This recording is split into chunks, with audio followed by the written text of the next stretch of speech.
बांग्लादेश भेज दिया है।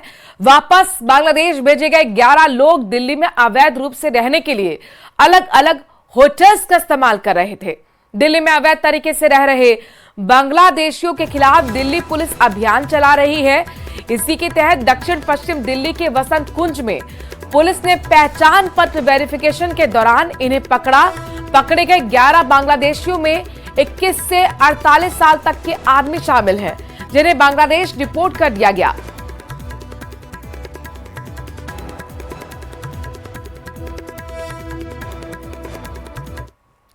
दिल्ली में पोस्टर वार के बाद अब चिट्ठी वाला प्रहार है। पूर्व सीएम अरविंद केजरीवाल ने आरएसएस प्रमुख मोहन भागवत को एक चिट्ठी लिखी है, जिस पर सियासी बवाल मचा हुआ है। केजरीवाल ने मोहन भागवत को चिट्ठी लिख उनसे कई सवाल पूछे हैं। बीजेपी ने इसे पर अब लगातार प्रहार भी किया है। केजरीवाल को लिख उन्हें 5 सुझाव दिए गए हैं। क्या है केजरीवाल के सवाल और क्या है बीजेपी के सुझाव, आइए जानते हैं।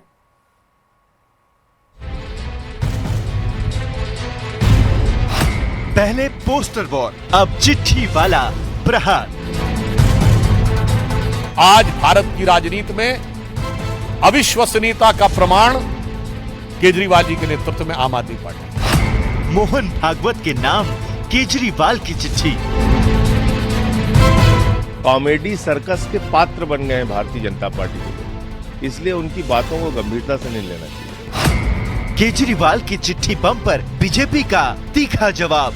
अरविंद केजरीवाल ये संकल्प लें कि आज नए वर्ष से वो अपने बच्चों की झूठी कसम खाना बंद करें। जैसे सवाल ये सवाल निश्चित ही चुनाव में आपके सामने आने वाले हैं। दिल्ली में जैसे जैसे विधानसभा चुनाव करीब आ रहे हैं, आम आदमी पार्टी और बीजेपी के बीच सियासी जंग तेज होती जा रही है। पहले पोस्टर वॉर, अब चिट्ठी वाला प्रहार। केजरीवाल के पुजारियों ग्रंथियों को सैलरी के ऐलान करने के बाद बीजेपी ने एक पोस्टर जारी करके केजरीवाल को चुनावी हिंदू बताया, तो आम आदमी पार्टी ने केजरीवाल का एक और पोस्टर जारी किया और बीजेपी को ओपन चैलेंज दे दिया कि वो उन राज्यों में पुजारियों ग्रंथियों की सैलरी दिखाएं जहां उनकी सरकार है। इसके बाद केजरीवाल ने आरएसएस प्रमुख मोहन भागवत को चिट्ठी लिखी है। अपनी चिट्ठी में केजरीवाल ने मोहन भागवत से 4 बड़े सवाल पूछे हैं। पहला सवाल, बीजेपी ने हाल में कई गलतियां की, क्या संघ उनका समर्थन करता है? दूसरा, बीजेपी नेता चुनाव में खुलकर पैसे बांट रहे हैं, क्या आरएसएस वोट खरीदने का समर्थन करता है? तीसरा, बड़े स्तर पर गरीब, दलित, पूर्वांचली और झुग्गी में रहने वाले लोगों के वोट काटे जा रहे हैं, क्या ये जनतंत्र के लिए सही है? चौथा, क्या आपको नहीं लगता कि बीजेपी इस तरह जनतंत्र को कमजोर कर रही है? केजरीवाल की इस चिट्ठी के बाद बीजेपी ने उन पर कड़ा प्रहार किया है। बीजेपी का कहना है कि केजरीवाल सिर्फ झूठ की राजनीति करते हैं। उन्होंने दिल्ली की जनता से झूठे वादे किए हैं जो कभी पूरे नहीं हुए। वहीं आम आदमी पार्टी के नेता संजय सिंह ने आरोप लगाया कि जब से केजरीवाल ने पुजारियों ग्रंथियों को हर महीने 18,000 रुपए देने का ऐलान किया है, तब से बीजेपी उनके पीछे पड़ी है।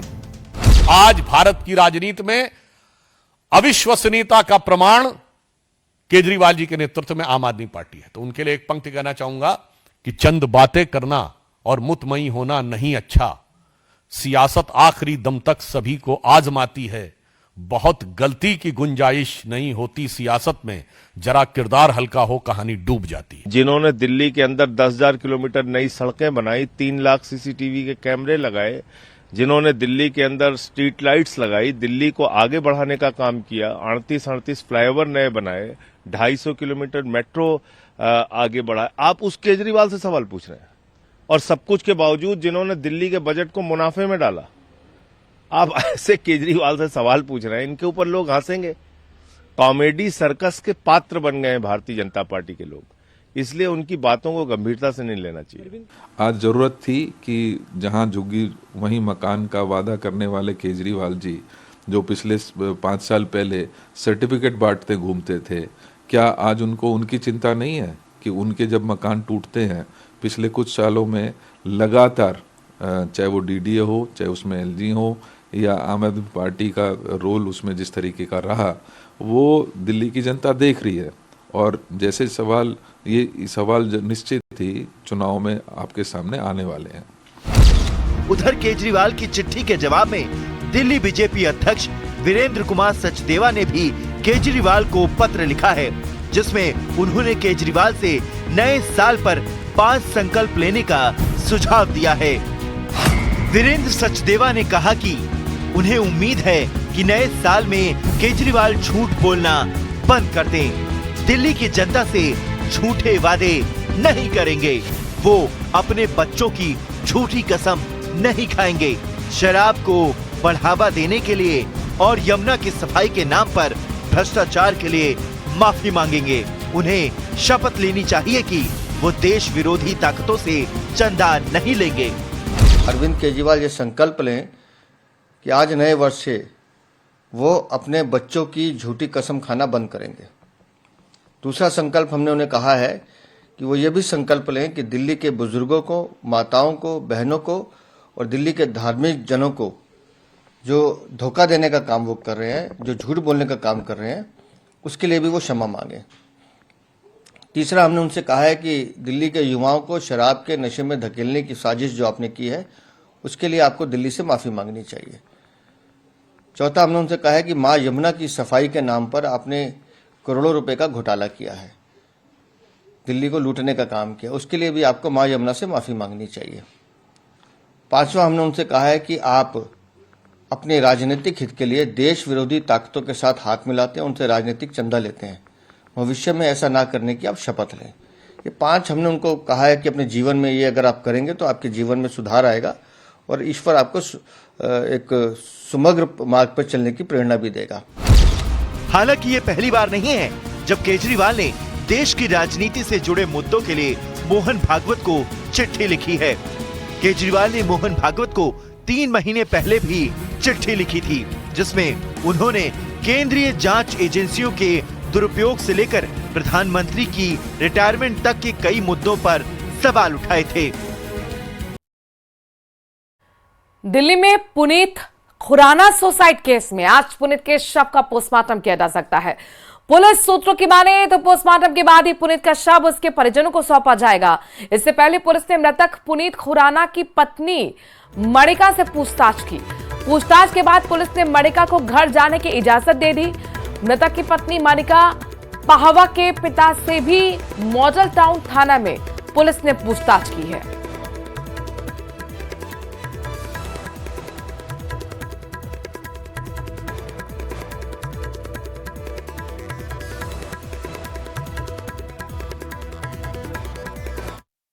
इनके फादर का ये कहना था कि इनकी जो शादी है वो 2016 में हुई थी और उसके बाद से कुछ मैट्रिमोनियल डिस्कॉर्ड चल रहा था।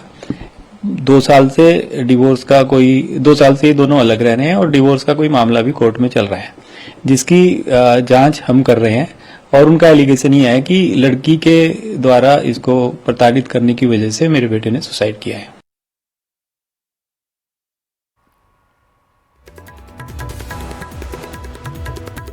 कहानी बेहद दर्दनाक। हालांकि इन तस्वीरों को देखें तो कहानी शुरुआत होती है इन खूबसूरत तस्वीरों के साथ में। साल 2016 में इन दोनों की शादी होती है। उसके बाद घर परिवार में एक बहुत ही खूबसूरत सा एक माहौल होता है। घर की ये तमाम तस्वीरें ये देखी जा सकती हैं।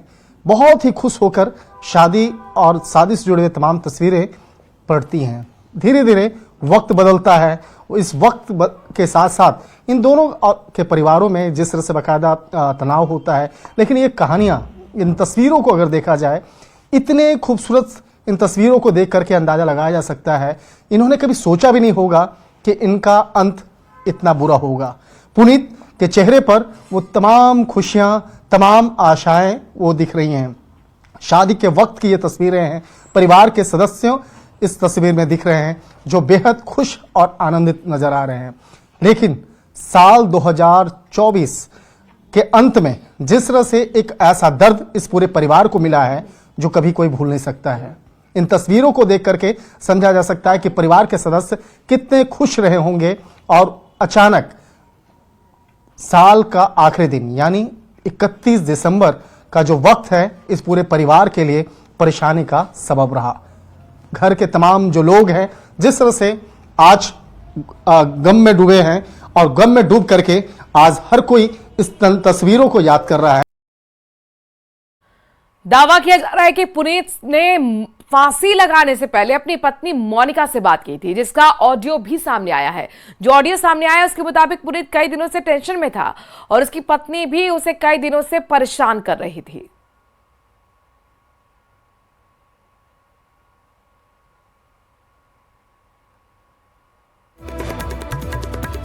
तो पुनीत का एक ऑडियो सामने आया है और उस ऑडियो से यह समझ में आ रहा है कि पुनीत कई दिनों से टेंशन में था। फांसी लगाने से पहले दरअसल पत्नी से पुनीत खुराना ने बातचीत की थी और उसी का ऑडियो अब सामने आया है। But you are not important to me now. You want divorce or not? You want divorce? तू want divorce है? तेरी शक्ल नहीं देखना चाहती, खींच के चाटना पड़ेगा सामने अगर आएगा तो, ठीक है? कोई बात नहीं। हाँ, to do that. हाँ बिल्कुल, फिर तू डिजर्व करता है। जब कोर्ट में मिले तो कर लेते ना ये सब। तेरी शक्ल तो तेरे में इतनी लियाकत थी कि तेरे आंखें भी मिला सकता था तू मुझसे। तेरे में इतनी हिम्मत ही नहीं थी। चाटा मारने के लिए आंखें मिलाने की जरूरत नहीं। तेरा उस टाइम मन नहीं था हाथ गंदा करने का। क्या उस टाइम मन नहीं था हाथ गंदा करने का, शरीर बहुत गंदा कर। कोई बात नहीं, अगली बार कोर्ट में कर लेना। कोई बात नहीं। कोर्ट में क्या, कल आती हूँ तेरे घर, बोल। नए साल की पहली तारीख को उत्तर प्रदेश की राजधानी लखनऊ से दिल दहला देने वाली खबर आई है। यहां एक होटल में सामूहिक हत्याकांड को अंजाम दिया गया। आरोपी के पिता और पुत्र ने मिलकर घर के ही 5 सदस्यों को मौत के घाट उतार दिया।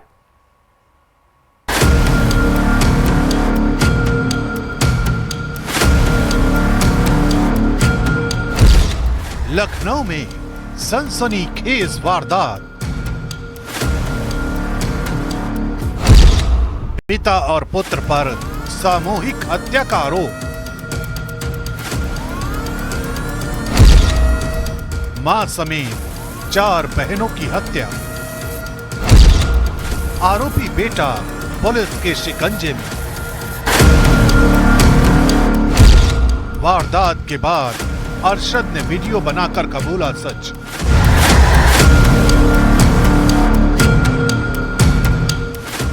नए साल की पहली सुबह उत्तर प्रदेश की राजधानी लखनऊ से ऐसी खबर आई जिसने हर किसी को सन्न कर दिया। नाका थाने के शरणजीत होटल में एक मां और 4 बेटियों की धारदार हथियार से हत्या कर दी गई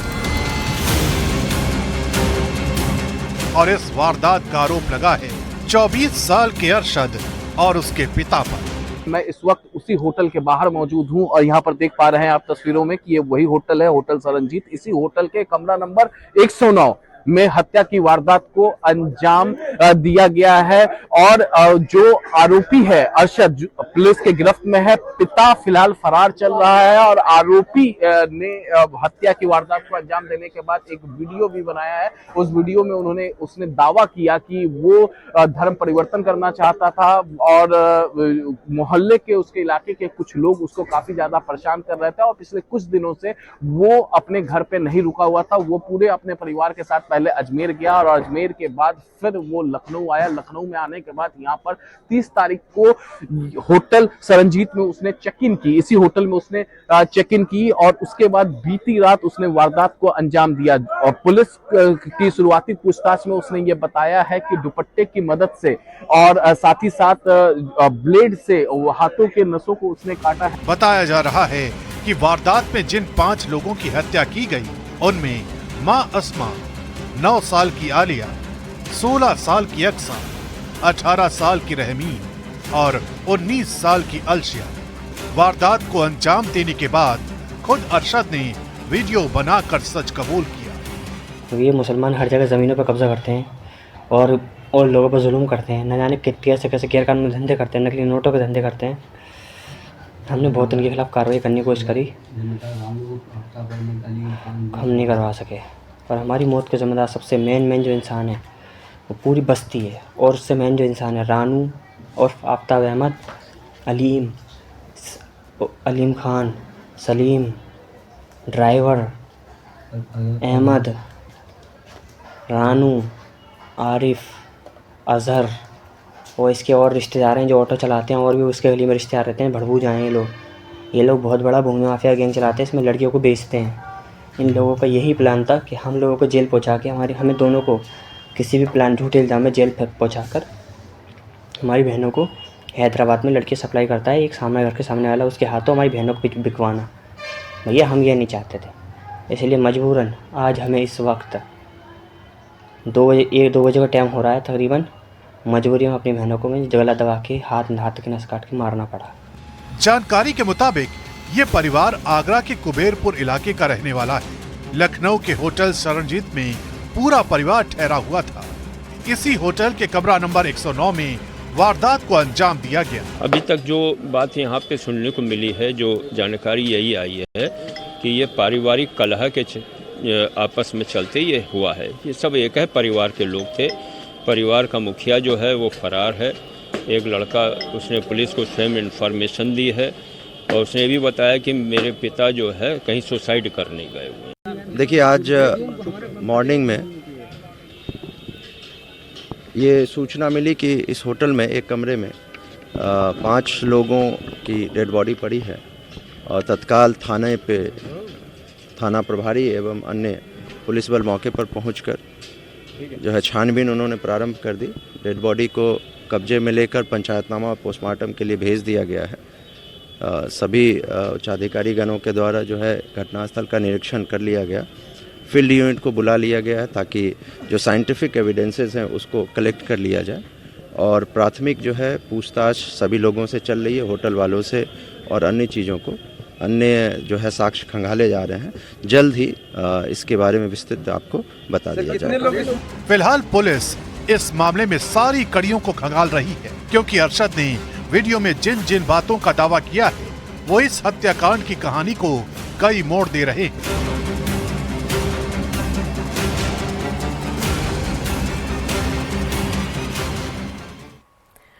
यूपी के श्रावस्ती जिले से इस वक्त की बड़ी खबर सामने आ रही है। श्रावस्ती जिले के थाना हीरदत्त नगर गिरन थाना क्षेत्र में एक मदरसे के मौलाना सहित 5 लोगों को पुलिस ने गिरफ्तार कर लिया है।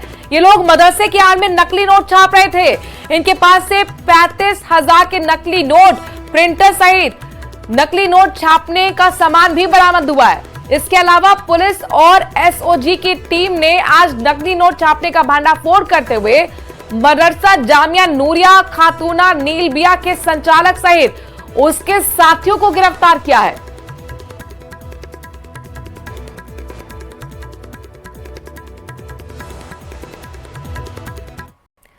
संभल में बावड़ी के अंदर खुदाई रोक दी गई है। बावड़ी के अंदर कुएं से गैस निकलने के बाद एएसआई ने खुदाई को रुकवा दिया है। मजदूरों की शिकायत के बाद खुदाई को रोका गया। सैकड़ों साल से बंद कुएं में गैस बनने की आशंका है।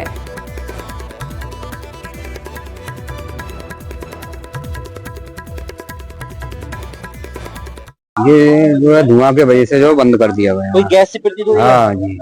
तो एएसआई की टीम भी आई थी, क्या कह के गई थी? वो ये रुकवा गई थी, बोले इतना ही रहने दो क्योंकि ये बाद में जो है इस चीज को करेंगे। अरे कितने दिन से आपकी यहाँ लेबर जो काम कर रही है? यहाँ जो है 13वां दिन है आज। कितनी लेबर होगी आपकी? मेरी जो लेबर 12-13 लेबर चल रही है। इसकी वजह थोड़ा सा जो अंदर से प्रतीत हो रहा है धुआं निकलता है, वो जो इसके अंदर की भूमि में मट्टी जमी हुई है उसकी गैस महसूस हो रही है और स्टाफ इस वजह से थोड़ा सा कार्य करने में ऑक्सीजन की कमी होने के कारण भी स्टाफ काम नहीं कर पा रहा है और इसको प्लानिंग के तहत काम किया जाएगा। संभल में शाही जामा मस्जिद के पास बन रही पुलिस चौकी को लेकर विवादों को लगातार हवा दी जा रही है। दावा किया जा रहा है कि जिस जमीन पर पुलिस चौकी बना रही है वो जमीन वक्फ बोर्ड की है, लेकिन अब प्रशासन की तरफ से साफ कह दिया गया है कि जमीन को लेकर वक्फ बोर्ड से जुड़े कोई सबूत नहीं है।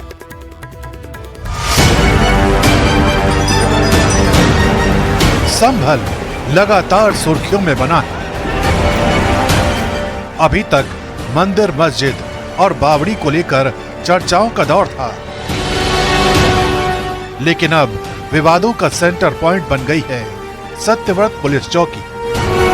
दावा किया जा रहा है कि जिस जमीन पर पुलिस चौकी का निर्माण किया जा रहा है वो जमीन वक्फ बोर्ड की है। इसी को लेकर प्रशासन के सामने दस्तावेज भी पेश किए गए थे, लेकिन उन दस्तावेजों की जांच के बाद ऐसा कोई सबूत नहीं मिला है जिससे ये तय किया जा सके कि जमीन वक्फ बोर्ड की है। सत्यव्रत पुलिस चौकी के निर्माण के क्रम में कुछ दस्तावेज कल हमें मिले। हमने उनका परीक्षण किया।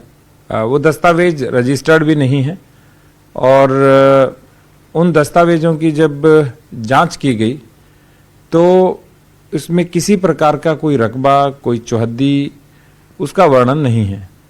तो जो प्राइमरीली है उन दस्तावेजों के आधार पे कुछ कहा नहीं जा सकता है और हमने कहा भी है यदि आपके पास और भी कोई दस्तावेज है तो आप लेके आएं, हम नियमानुसार कार्रवाई करेंगे। बताया जा रहा है कि इस सिलसिले में हिंदू पक्ष की ओर से भी आवेदन आया है, जबकि मुस्लिम पक्ष की तरफ से दस्तावेज पेश किए गए। प्रशासन का कहना है कि पुलिस चौकी की जमीन से जुड़े विवाद को लेकर किसी भी तरह की पड़ताल के लिए प्रशासन तैयार है। हिंदू पक्ष की ओर से भी एक आवेदन आया है और दूसरे पक्ष की ओर से कोई आवेदन तो नहीं आया किंतु दस्तावेज आए थे। तो उनका जो परीक्षण किया गया उनके सत्यापन में ऐसा कुछ मिला नहीं और न ही उनका कोई टाइटल उसमें बन रहा था। हमने 2 लोगों की टीम बनाई है और दोनों की टीम मिल करके जांच कर रही है और जो भी रिपोर्ट आएगी उसके बारे में आपको अवगत करवाएंगे। इस मामले में विवाद तब और बढ़ गया जब AIMIM के चीफ असदुद्दीन ओवैसी ने इस सिलसिले में एक ट्वीट करके मामले को हवा दे दी। संभल की मस्जिद के सामने, संभल की मस्जिद आसार कदीमा का प्रोटेक्टेड मॉन्यूमेंट है। प्रोटेक्टेड मॉन्यूमेंट का कानून यह है कि उसके 100 मीटर के अतराफ में कोई तामीरी नहीं हो सकता। यह पार्लियामेंट का कानून है। मगर ये कौन सी संभल की पुलिस है जो आसार कदीमा के प्रोटेक्टेड मस्जिद के 100 मीटर नहीं बल्कि उसके 5 फीट के फासले पर आउटपोस्ट बना रहे हैं और वो आउटपोस्ट वक्फ की जमीन में बना रहे हैं। मुरादाबाद के 39A में वो वक्फ का दर्ज है, सुन्नी वक्फ बोर्ड में दर्ज है, वहां पर संभल की पुलिस बना। हमारे पास ऐसा कोई भी तथ्य या प्रमाण नहीं है। यदि कोई भी लेके आता है तो हम उसका परीक्षण करेंगे और नियमानुसार कार्रवाई करेंगे। विवादों की इस तपिश के बीच संगीनों के साए में तेजी से पुलिस चौकी का निर्माण किया जा रहा है। संभल की सुरक्षा से जुड़ी ये तैयारियां ऐसे वक्त में हो रही हैं जब 24 नवंबर 2024 को शहर एक ऐसी हिंसा का गवाह बन चुका है जिसने इतिहास के जख्मों को फिर से हरा कर दिया था। नए साल के पहले दिन टीएमसी के स्थापना दिवस पर पार्टी के 2 नेता आपस में भिड़ गए। पश्चिम बंगाल के 24 परगना के भांगड़ में पार्टी के स्थापना दिवस कार्यक्रम में टीएमसी नेता अराबुल इस्लाम पर हमला किया गया। हमले का आरोप पार्टी के दूसरे नेता शौकत मोल्ला और उनके समर्थकों पर लगा। भारी बवाल के बीच पुलिस को लाठीचार्ज भी करना पड़ा।